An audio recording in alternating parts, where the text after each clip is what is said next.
We don't do introductions the normal way on this one. I'm not going to tell you what my guest did, where he served, or what his clearance level was, because according to the people who would know, none of that exists anymore. What I will tell you is that this man reached out to me through 3 intermediaries over the course of 4 months. Every message was the same. He said there is a story that needs to exist on record somewhere, even if that record is just you. Officer Martin, thank you for being here. I want to be clear about something before we start. I'm not here because I stopped being afraid. I'm here because I decided the fear wasn't a good enough reason to stay quiet anymore. There's a file somewhere. I know it exists. I've seen the edge of it. That describes me as retired. Clean record. No incidents. Honorable discharge. A career that ended quietly. That file is a work of fiction. Written by very talented people. You were part of a unit that was sent on a mission with no briefing packet, no support assets, no paper trail. 5 soldiers, 1 objective. And when it was over, the Army said it never happened. How many people knew the full picture going in? Nobody. That was the architecture of it. Each person knew exactly enough to execute their piece. Nobody knew the whole thing. Not even Harrell. That's how these operations survive. You don't keep secrets by trusting people with them. You keep secrets by making sure no single person has enough to tell. Except sometimes something goes wrong, and the pieces end up in one person's hands who wasn't supposed to survive long enough to put them together. You were that person. I was that person. Let me take you back to the night it started, because it didn't start with the mission.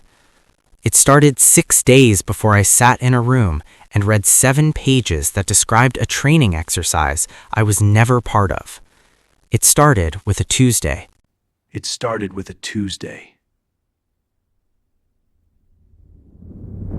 debrief room smells like cold coffee and old secrets. You've been sitting in this chair for 40 minutes and nobody has said a word to you yet. The fluorescent light above flickers once, twice, then holds. You don't move. You've learned that moving first in a room like this is always the wrong decision. A man walks in. No uniform, no rank, no introduction. He sets a manila folder on the table in front of you and slides it forward with 2 fingers like it might be contagious. You look at the folder. Then you look at him. You were never there, he says. That's it. That's all he gives you. He walks back out and the door closes behind him with the kind of quiet that only government buildings have. The kind of quiet that means everything you thought you knew about the last 72 hours has just been officially reclassified. You open the folder. The first page is your own personnel file. At the top, in red ink, someone has stamped 2 words, Mission Void. 6 days ago, you were Sergeant First Class Daniel Rourke. 11 years in, 3 deployments, 2 commendations, and 1 very clean record. You had a routine. 0500 wake, 0530 PT, 0700 briefing. You knew your unit, you knew your CO, and you knew exactly where the lines were drawn. You were the kind of soldier the Army liked to photograph for recruitment posters because you believed in the thing you were doing. That was 6 days ago. The mission came in on a Tuesday. No formal briefing packet, no mission file distributed to the unit. Just Captain Harrell pulling you and 4 others into a side room at 2100 hours with a tablet in his hand and a look on his face that you hadn't seen before. Not fear exactly, something closer to the moment before fear, when a man's body already knows what his mind is still trying to process. This comes from above my pay grade, Harrell said, significantly above. The tablet showed coordinates, northern border region, mountainous terrain, low population density, 1 structure marked with a red pin, no name on the structure, no context given. The objective was simple on paper. Enter, extract 1 individual, exit. 6-hour window, no support assets, no extraction backup. Go in clean, come out clean. What's the individual's status, you asked. Harold looked at you for a moment too long. Friendly. You knew then that something was wrong. You extracted hostiles plenty of times. You'd been briefed on those with full dossiers, threat assessments, contingency protocols. A friendly extraction at night with no support and no paper trail wasn't a rescue mission. It was something else. But you were Sergeant First Class Daniel Rourke with 11 years in and a clean record, and you believed in the chain of command. So, you said yes. The helicopter dropped you 8 kilometers out. 5 of you. Rourke, Torres, Vasquez, Kim, and Brennan. Good soldiers. People you trusted with your life, in the most literal sense of that phrase. You moved through the dark in practiced silence, the kind that comes from doing something so many times that your body executes without instruction. Terrain was rough but manageable. Temperature was dropping. You reached the structure at 0147 hours, 17 minutes ahead of schedule. It was a farmhouse, stone walls, one window with light behind it, a vehicle parked outside that had no business being in this region. Military grade, no markings. Torres signaled. You held the stack at the door. Brennan checked the vehicle. He came back and held up 3 fingers.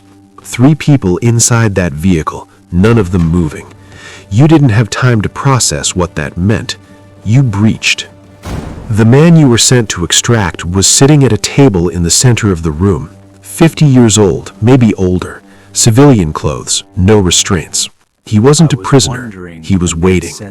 When you came through the door, he stood up and held his hands slightly away from his body and said one sentence in English with no accent at all. I was wondering when they'd send someone I could trust. You didn't know this man.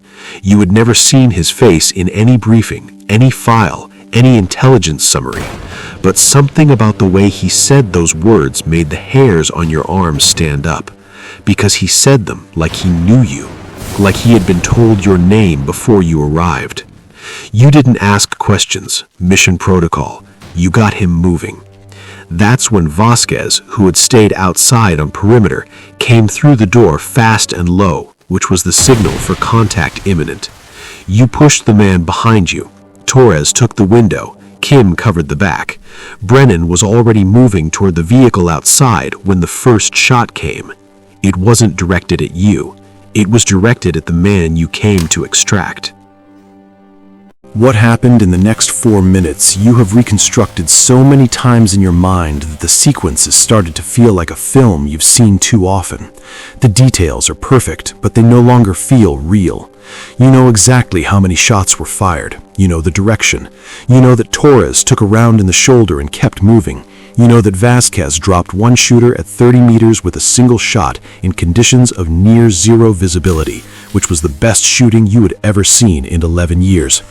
You know that the man you were extracting stayed calm in a way that no civilian ever stays calm under fire, which told you everything about who he actually was. And you know that when it was over and you were moving again, pushing toward the extraction point with the man between you and Torres, you passed the vehicle Brennan had checked. You looked inside. 3 men in the vehicle, military-grade equipment, no markings on their gear either, but you recognized the configuration, the loadout, the comms setup.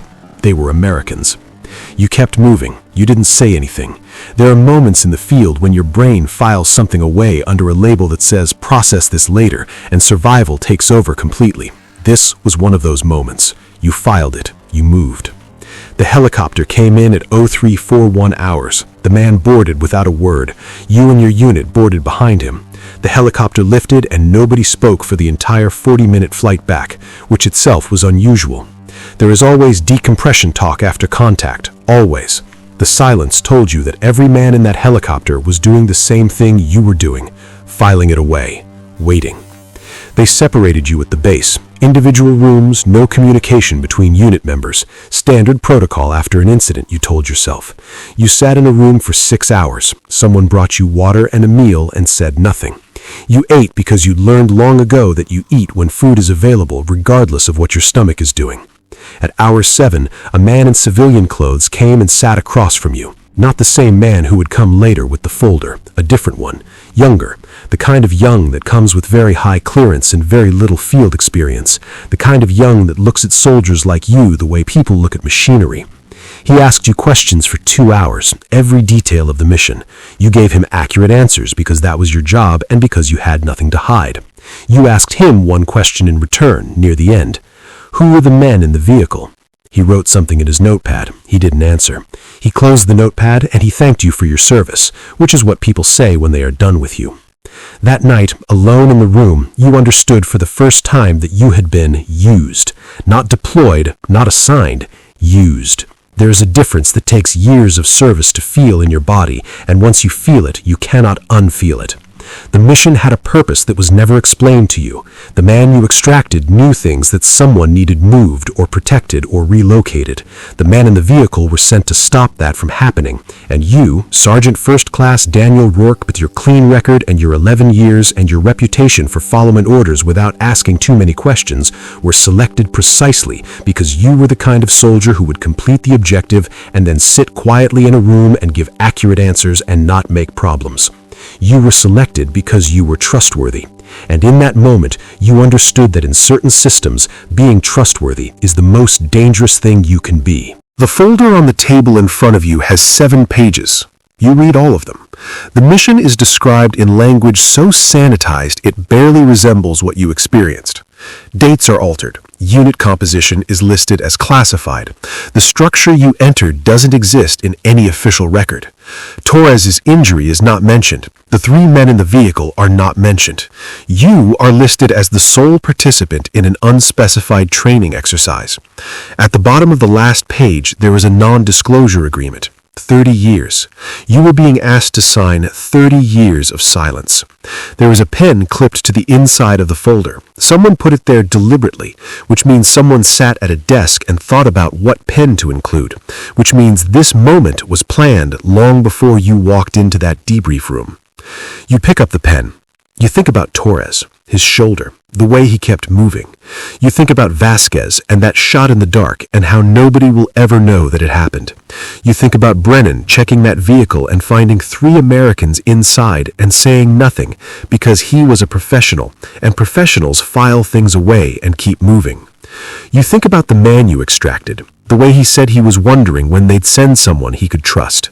You wonder where he is right now. You wonder what he carried out of that farmhouse in his head, what information was so valuable that Americans were sent to stop Americans from moving it, what chain of decisions led to 5 soldiers being dropped 8 kilometers from a stone farmhouse with no support and no paper trail on a Tuesday night.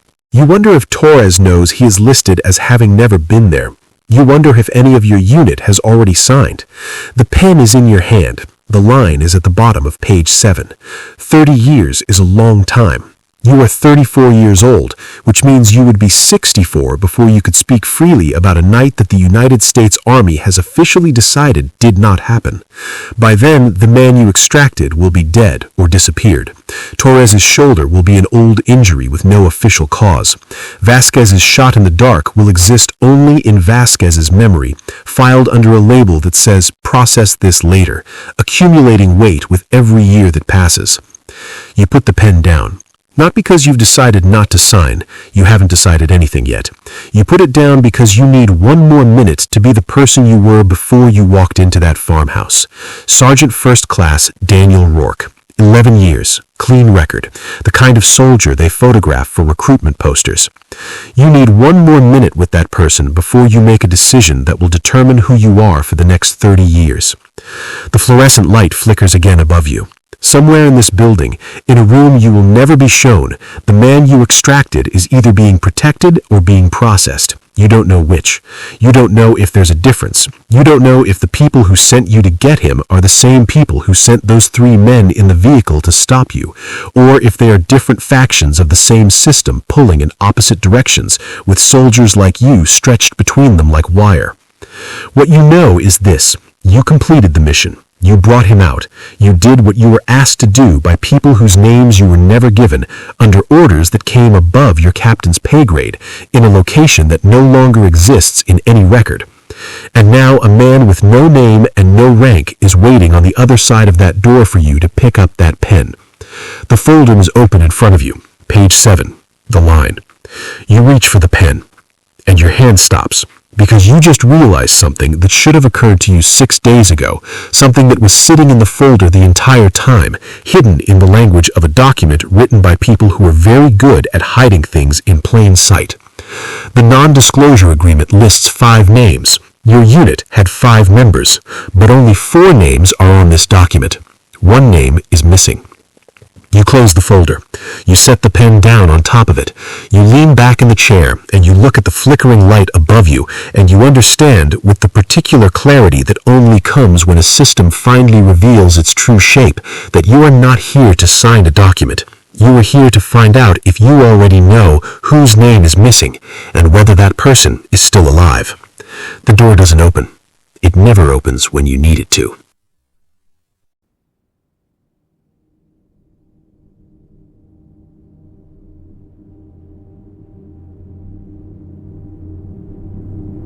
The document. The non-disclosure agreement. 4 names on a 5-man unit. You never signed it. No. Which means I'm either the bravest person in this story or the most foolish one. I haven't decided yet which one it is.